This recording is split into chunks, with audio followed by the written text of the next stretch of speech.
নিরাপত্তাজনিত কারণে ভারতের ত্রিপুরা রাজ্যের আগরতলায় বাংলাদেশ সহকারী হাইকমিশনের সেবা কার্যক্রম অনির্দিষ্টকালের জন্য বন্ধ করে দেওয়া হচ্ছে। আজ মঙ্গলবার এক গণমাধ্যম বিষয়টি নিশ্চিত করেছেন পররাষ্ট্র উপদেষ্টা মোহাম্মদ তৌহিদ হোসেন। তিনি বলেন, নিরাপত্তার কারণে আপাতত আগরতলার বাংলাদেশের সহকারী হাইকমিশনে কনসুলার সেবা বন্ধের সিদ্ধান্ত নেওয়া হয়েছে। ফলে ওই মিশন থেকে বাংলাদেশের ভিসা সেবা বন্ধ থাকবে।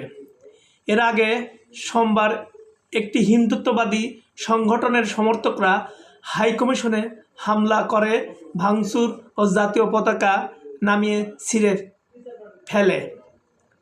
দুপুরে আগরতলার বাংলাদেশ সহকারী হাইকমিশনে এ হামলা চালানো হয়। তবে এ ঘটনাকে দুঃখজনক বলে বর্ণনা করেছে ভারতের পররাষ্ট্র মন্ত্রণালয়।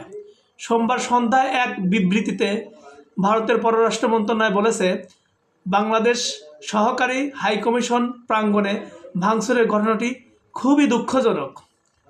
বিবৃতিতে বলা হয়, কূটনৈতিক ও কনসুলার সম্পত্তিকে কোনো অবস্থায় হামলা লক্ষ্যবস্তু করা উচিত নয়।